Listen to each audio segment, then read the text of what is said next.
welcome back to the Glass Seats podcast. This is our show where two hockey aficionados discuss their perspectives on headlines surrounding the NHL, including recent stories, game highlights, league culture, and other topics trending amongst the fans. This is Viddy. And my name is Mrinal, and this week we got some rants. Yes, we do. You heard what we loved about the NHL last week. It was all very positive. Wholesome episode, yeah. Yeah. And now we're going to be mean. Yep. This is things we hate about the NHL. Yep. But it comes from a place of love. Yeah. We love hockey, and we want to see it improve. This is just slightly angry constructive criticism. Yes. Extra constructive criticism. We are the most dedicated fans. We spend time every week to record 30 minutes of opinions about this sport. Yep. And we have some that are just general things we should discuss in this off season while everyone else is on vacation. Yep. So I started first last week. You want to get us kicked off? Yeah. Let's kind of go into the biggest elephant in the room here, and that's the horrendous marketing of the NHL. And let's start first of all with saying hockey and the NHL, in my opinion at least, is the most entertaining sport and league in North American sports, and yet the ratings are consistently bad compared to the NBA, MLB, and NFL. And at this point, maybe the MLS too. And without even the MLS, like I think the biggest one that kind of ate their lunch is motorsport. Yeah. F1 showed up like 5-6 years ago and just took over the scene, right? Yeah. Drive to Survive definitely helped with that. They tried to do that with the Toronto Maple Leafs in 2021, I believe it was. Yeah, that season where they had the all-Canadian division. Yeah.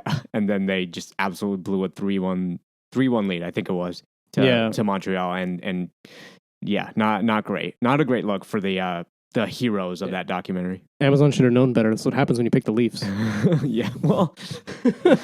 So who were they supposed to follow? Tampa? I don't know. Rangers, maybe? Yeah, why didn't they? Isn't the Rangers like the most valued franchise at like 1.2 billion, something like that, 1.4? I think it's the most valued money-wise, and I think Toronto has the most fans, like numbers-wise. How do you calculate that? Just based off ticket sales and engage. Like you can look at how many people are active on Twitter, active on Reddit, those kind of things. So it's an approximate. Got it. Okay. Well, either way, not a great look for the NHL in terms of Toronto, losing in that documentary and stuff. But yeah, it's been hard to grow this sport, and I think a lot of it is self-inflicted. And we got things like players are encouraged to be less robotic and more marketable, like they are in the NBA. And while we have seen, a rise in that in terms of the Paul Bissonnets of the world, that like NBA on TNT panel has really helped, definitely. But the problem is as soon as they start showing some sort of personality, the no pucks and deep answers, they get demonized by the fans, by the media, and we have examples such as like PK Subban, Evander Kane, both of them have been shipped out of, their respective franchises for being who they were. So, and now we have Connor McDavid's and early Sidney Crosby answers, which are just boring to listen to. Yeah, I mean, forget even answers in an interview, right? Yeah. Do you remember when, I forgot the player, maybe you remember, the first time a Michigan goal was scored? The first time it happened? No, I don't remember. Okay, well, it's the first time someone scored a Michigan goal. Then they got a bunch of hate from old school commentators and all, oh, why are you showing off? Was this recently? It was 3 years ago, maybe 4. Was it? It wasn't Zegras, right? Maybe it was Zegras. I'm completely blanking on the player name. Okay. I'm sure our fans are yelling at me right now. Yeah. But even in 2013 when Tomas Hertl scored the between the legs goal. Yeah, he got so much hate for it. Yeah, and then you have to have Joe Thornton come in with his famous quote. Yeah. And push back, right? We're not even talking about interviews. We're talking about entertaining plays on ice. Mm-hmm. What is this? Yeah, I remember personally showing my friends that goal, that between the legs goal. We went to high school in the Bay Area, so it was a big deal seeing this young superstar who could barely, it was very broken English in his post game interview, and he was just lighting up the league like it was nothing. And now he's just getting completely shit on basically. And he's 19 when that happened. And what do you think that also, not just in terms of growing the game at personality wise, but what do you think that does to the players' confidence like that?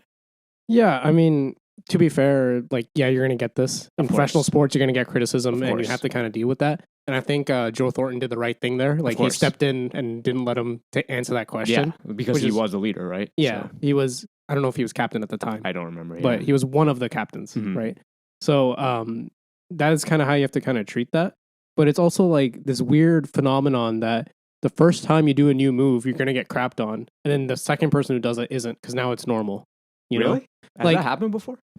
Do you even register between the legs goals anymore?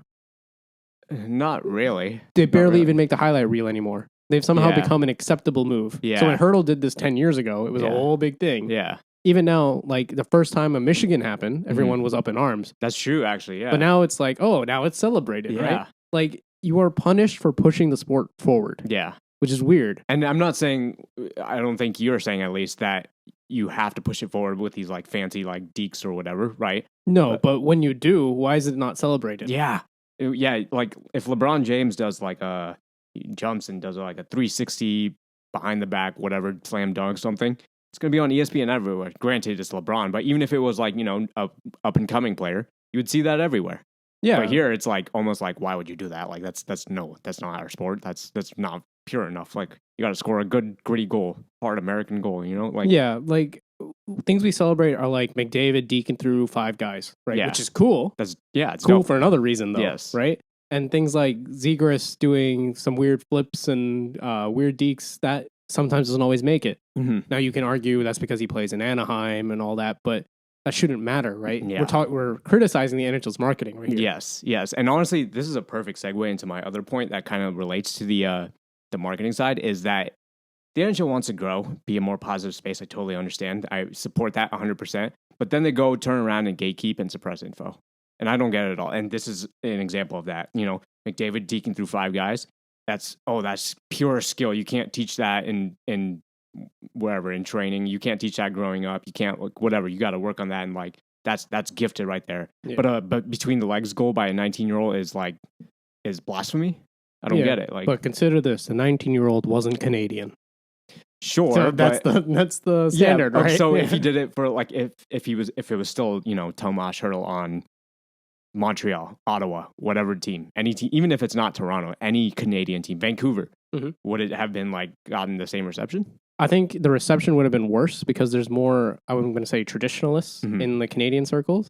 I think it's the fact that Hertl himself wasn't Canadian, because what happens is players who grew up through the Canadian and American systems, I should say too, have familiarity with people who follow juniors and things like that, right? They have a little bit more clout, it feels like. And that's kind of where this marketing aspect goes in with the NHL, is that if you are skilled enough, you can get away with more. I'm putting get away in air quotes because doing a cool deke isn't something you should have to get away with. Right. But like McDavid doing things is because he's McDavid. Somehow it's allowed. Yeah. Right. And I think a good example of this is PK Subban. When he was lighting up the league, going coast to coast in Montreal, he had a big personality. Everybody loved it, right? And then they shipped him out, though. Yeah, they shipped him out eventually because I don't know why. The fans still loved him. I didn't follow that story too closely, to be honest. But I remember later in his career, like the end of Nashville and the New Jersey days, where he'd had some injury problems and he wasn't as good as that player anymore, but he still had that big personality. Suddenly people were like less patient with that personality, right? Which is dumb. Yeah. Why do you have to be at a certain skill level to be able to show this personality? The one you mentioned, Paul Bissonnette, when he was playing, did you know he had the personality? No. And that's because he was what, like a fourth line fighter, yeah, right? Yeah, he was a enforcer, yeah. Yeah, he was up and down between the AHL and the NHL, right? Like, why is there a prerequisite skill level for you to have a personality? To counter that, I completely agree with what you're saying, but to counter that, wouldn't you say the same about Ryan Reeves? He's this big personality, but it's Ryan Reeves, right? He's still a fourth liner.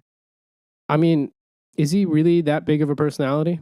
Other than, like, what do I know about Ryan Reeves other than, okay, he's like the last enforcer. Okay, yeah. Which is, again, the whole traditional thing, oh, you should be able to fight no matter who you are in hockey. Like, no, I don't want Austin Matthews throwing punches. I want him deking. Yeah, fair enough. Okay, yeah, I agree with that. It almost like, I want to like almost kind of relive the days where Ovechkin was like a rookie and he did that crazy goal against Arizona where he was falling down. Sliding on the back. And Ovechkin got so much hate for all the stuff he did. Yeah, and he did like the stick. The stick on fire. Didn't he get a suspension or have to apologize or something for that one? He got in trouble for that one in some way. It's been decades, but yeah. Yeah, but I almost respect Ovechkin more for sticking it to the league because he kept doing these kind of outrageous celebrations, if you want to call it that. But I mean, like, why does it take this, now it's a little bit more accepted considering, he might beat Gretzky's goal record and now he has a Stanley Cup and everything. But why does it take all these accolades before you can show any sort of personality? It makes no sense to me. Yeah, everyone hated on Ovechkin until he got a cup. Yeah. And now everyone's like, oh, I can't hate on him. But I was like, why? This is what I mean by the whole gatekeeping and like making the sport more positive. You have hockey's for everyone, but you're allowed to shit on marginalized groups or whatever and stuff like that. And yeah, it's just I don't get it. If you rely on these accolades, right? How many people win the cup every year? 20? Yeah. 25 if you include healthy scratches? Yeah. You're just cutting down your pool of eligible people to market. Yeah. And not only that, there's Jumbo doesn't have a cup. I mean, he's huge personality. And probably a Hall of Famer. So, I mean, he's what, 7th all time in assists? I don't remember. I think so. He's in the top 10. He's in the top 10. Yes. Like, he's going to be in the Hall of Fame. Yeah. So it's just why do we need to like gatekeep this type of stuff? And I would say not just the fans are responsible for that, but the league itself, the media, and there's also kind of tying into that. There's a meeting every single year between general managers of what we can do about the league. How can we change it to be better? And then it feels like year after year, they're just saying, oh, it's fine. It's fine the way it is. It's fine that it's this purist sport that's very heavily gatekept and like only some people get to show personality. Some people get to do X, Y, Z. And it makes no sense. And this happened shortly after the Kyle Beach info became public too, which is terrible, Yeah. And it's short-sightedness in the fact that as long as their balance sheets show green for the current year, that's all they care about. Yeah. It's so sad. But they don't care that if you put in a little work now, it could be much better later. Yeah. Like, there's no foresight, right? Yeah. Like, you see it even in things like jersey ads and those moving ads, betting ads, whatever gets money into the sport right now. Mm-hmm. Versus if you spent some time building a product that people actually care about and want to watch, you could have much more bigger payoff later. Yeah. But there's no care about later, right? Yeah. Yeah. And I mean, you summed it up pretty well. I mean, it's the horrendous marketing and the gatekeeping of info that seems very short-sighted, and they're seeking that instant gratification. They want to grow the sport, but yet they will only take the easy cop-out money as long as it like benefits right now.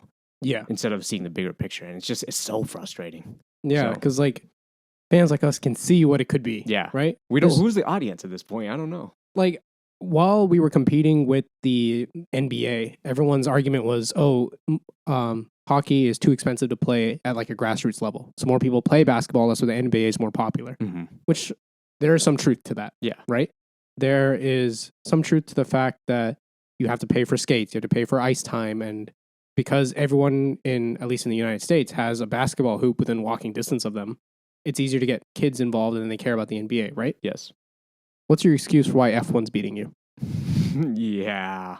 Those tires alone is going to cost more than one tire alone, probably costs more than the entire player's equipment and ice time and everything. Yeah. And karting, which at the grassroots level is very expensive and not popular in the United States. Yeah. So not that many people go karting. Yeah. But they Drive to Survive did a thing where you care about the storylines of these people, even though you will never live that life. Yeah. Right? Granted, Drive to Survive did get its hate for, being a little overly dramatic, a little Hollywood, for lack of a better word.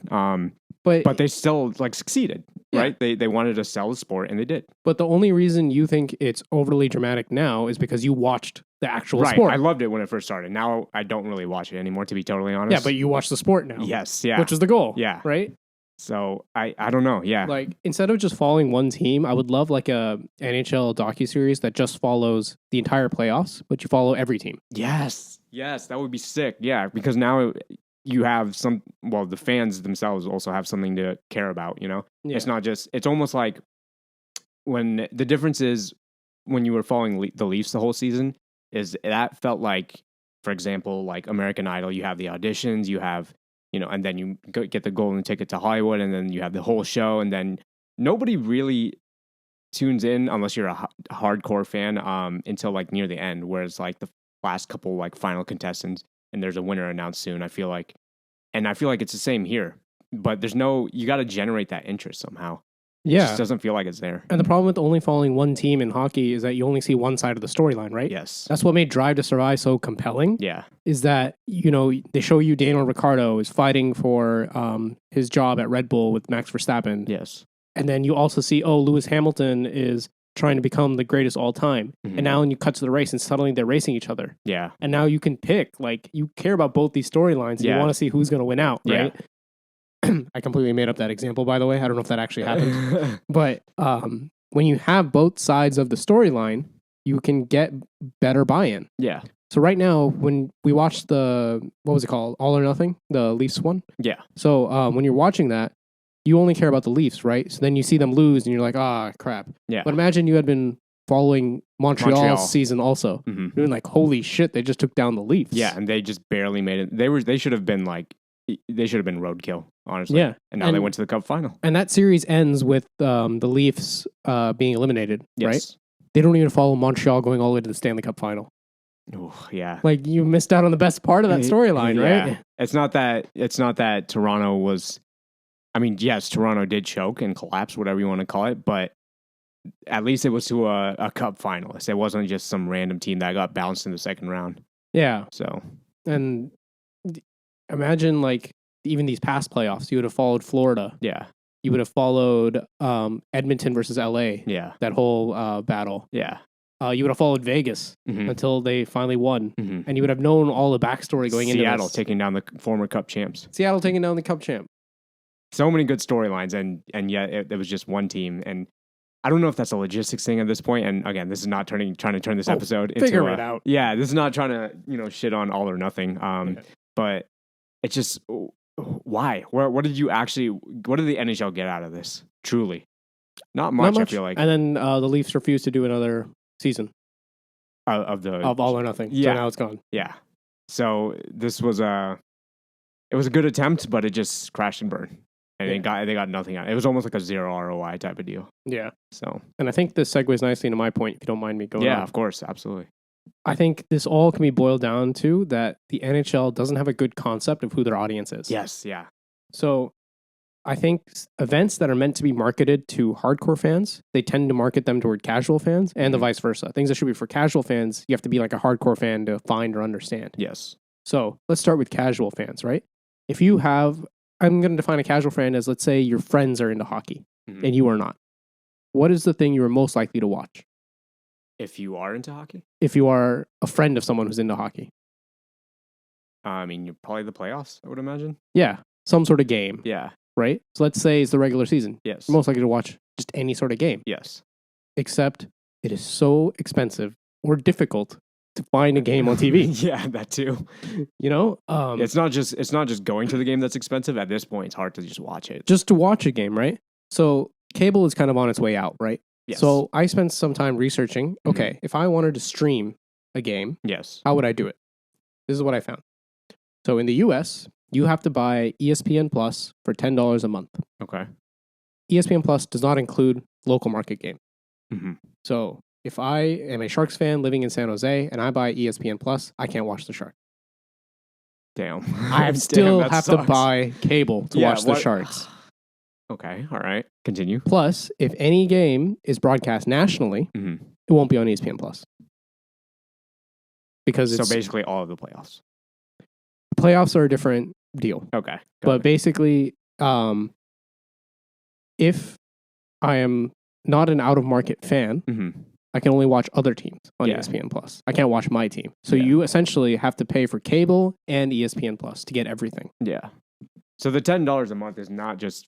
It's not even the games at this point. It's a supplemental thing, unless you're out of town. It's only for hardcore fans who watch teams that aren't their own. Yeah. Right?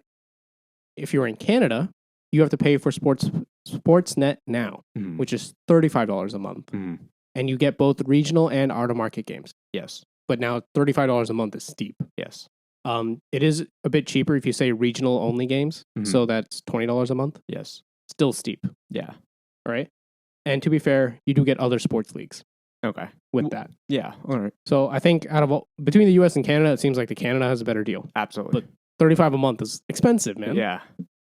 if you're not already into hockey or sports, why would you pay that? Yeah. You know, $35 a month is, I mean, obviously everyone comes from different financial backgrounds, but $35 a month for any sort of streaming, it seems a little excessive because it's more than Netflix. It's more than Disney. Yeah. Netflix is like 16 now, I think. Yeah. So Netflix, you can get Netflix and Disney probably for the less than watching hockey. You can get a Disney, Hulu, ESPN Plus bundle for like $15 a month. Yeah, that's pretty sad. Yeah. And you're, I mean, that's great for them, but like pretty sad in terms of like getting access to hockey. Mm-hmm. If you're not in the US or Canada, your only option is NHL TV, which is $25 a month. Still subject to local blackouts. Bullshit. Yeah. So if you're in a country like Sweden, where they happen to be broadcasting a certain NHL game, it could be blacked out, and you would still need to get your local cable provider. Yeah. Can you imagine if like it happened to be a morning game? So I guess in Sweden it's more of an evening, nighttime game. You had all your boys together, got everyone together, and the game's blacked out. Yeah. Like, geez, man. Oh, yeah, it's so frustrating as a fan. All of these options, none of them have any archive footage. Yeah. I can't go back and I watch games. Yeah.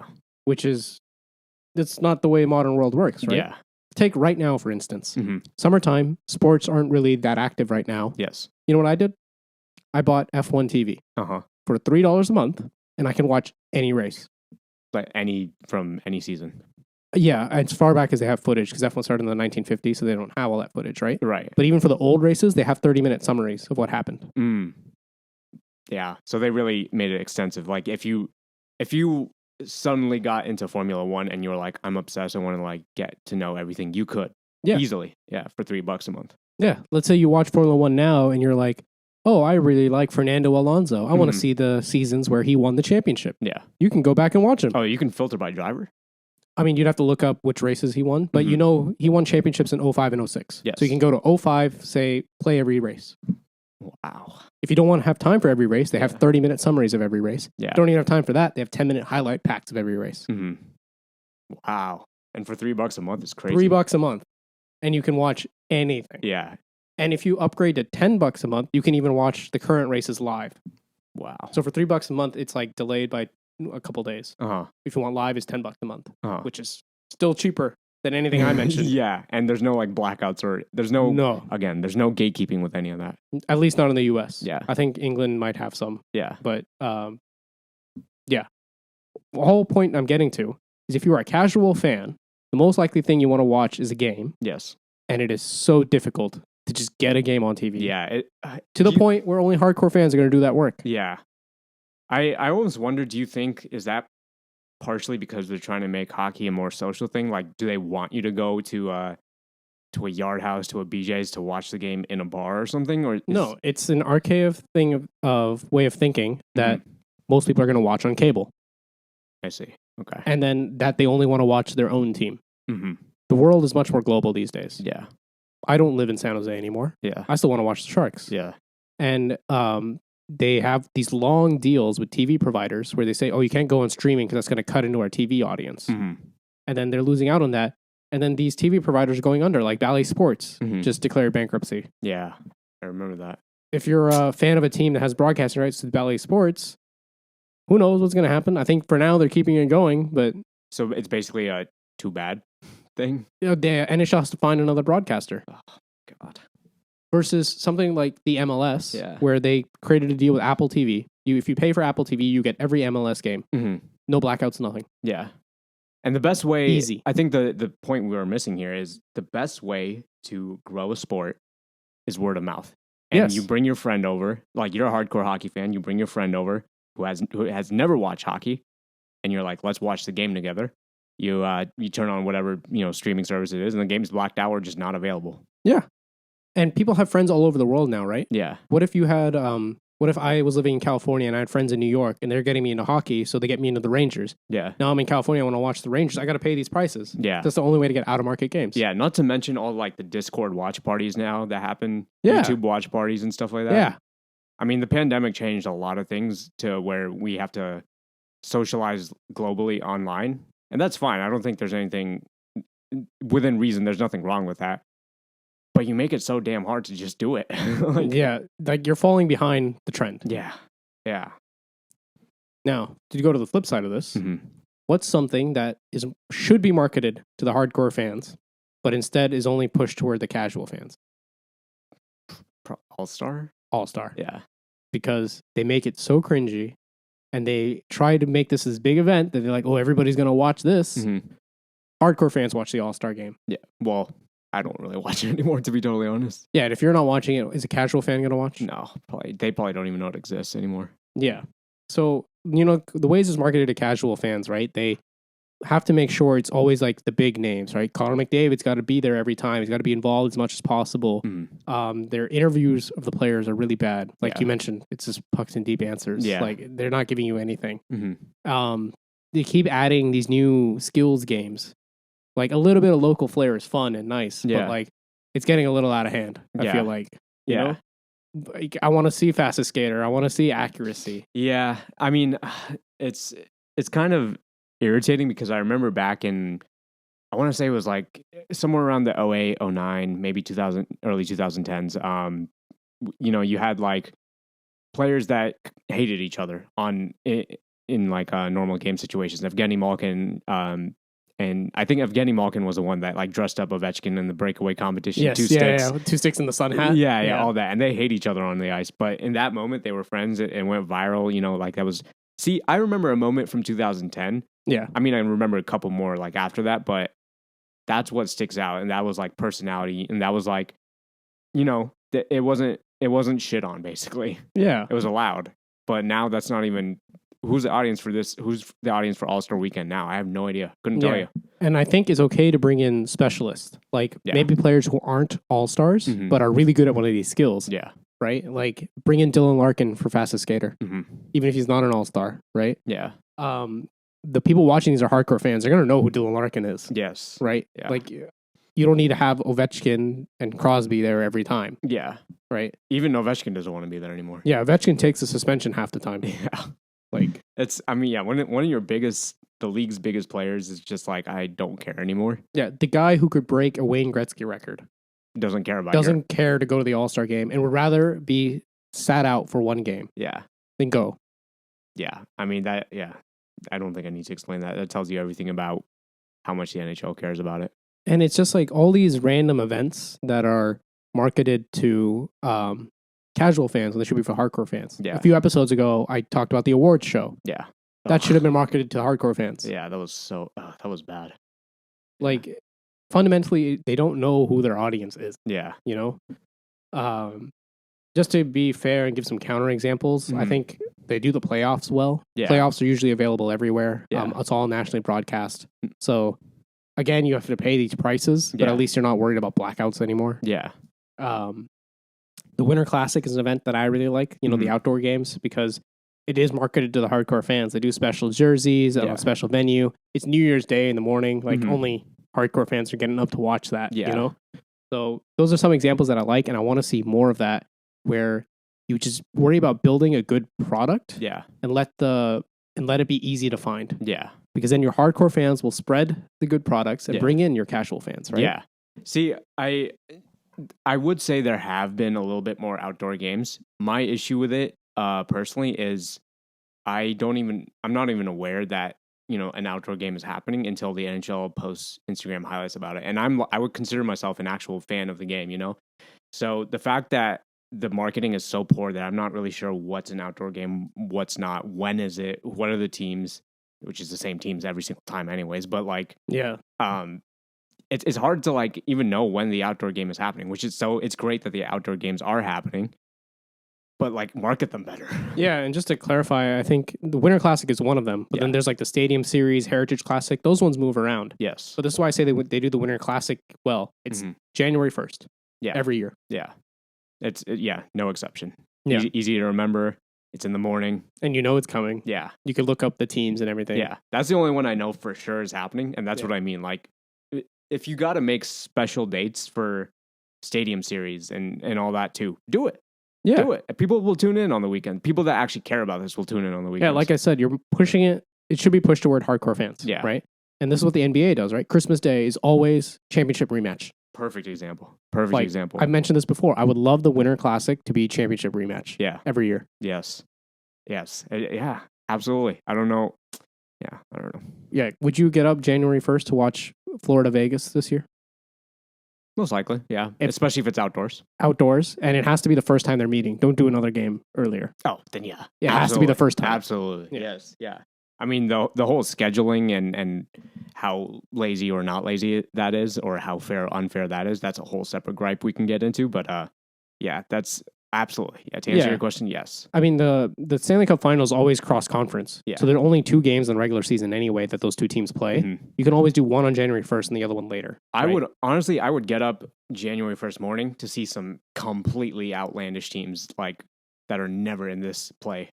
Arizona versus Buffalo. Absolutely, I would play. I would want to see that. I think making it cross-conference also helps because then you get the whole country involved, right? But it's always like Chicago, Detroit, Toronto, Boston, something like that. Yeah.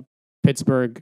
It's always the East Coast teams. I don't know if you feel the same way, but sometimes I feel like the NHL just personally doesn't even give a shit about the West Coast.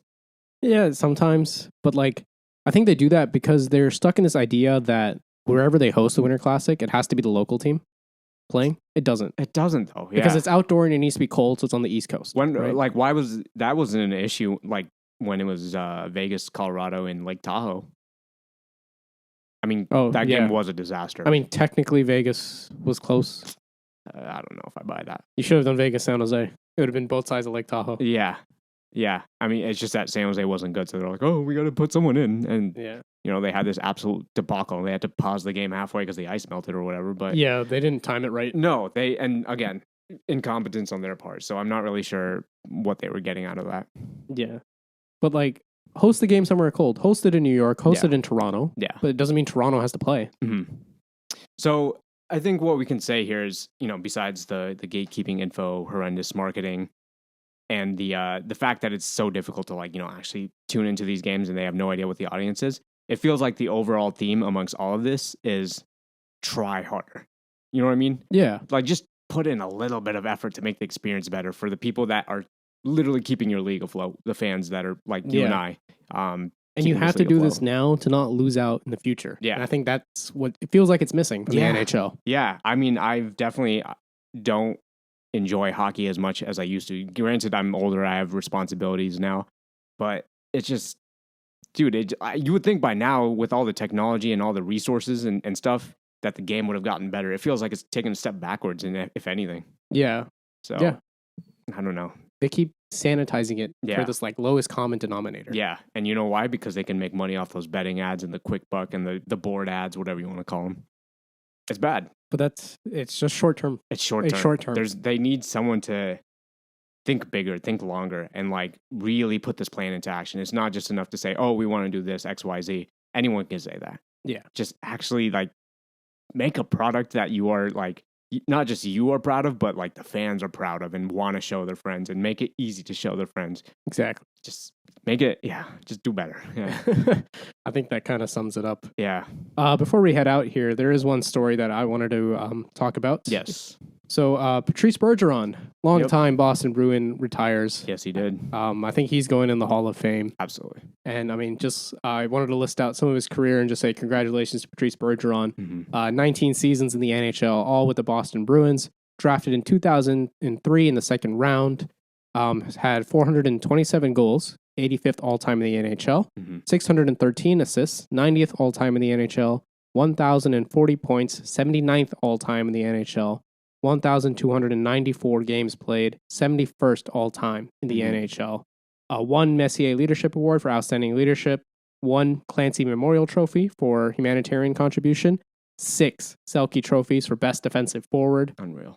3 All-Star Game appearances, 1 World Championship with Canada, 2 Olympic golds with Canada, and 1 Stanley Cup with Boston, making him a triple gold member. I mean, what a career. Are you out of breath listing all of those? Yeah. Yeah. What a career. I really hope at some point they're going to rename the Selke Trophy after him. Yeah, dude is unreal. Absolute, like, congratulations to him, and, hope he has a great retirement with himself and his family, and, like, what a career. Yeah, absolutely. You got anything else for this episode? No, I think that was it. I think I got all that off my chest. I feel better. Yeah. Yeah. All right. So this has been Glass Seats. We're out every week. You can listen to us on Apple, Spotify, and Google. We are also on YouTube at Spud Network Podcasts is the handle. And wherever you listen, if you can leave a rating, comment, it really helps us kind of grow the show. So that'd be great.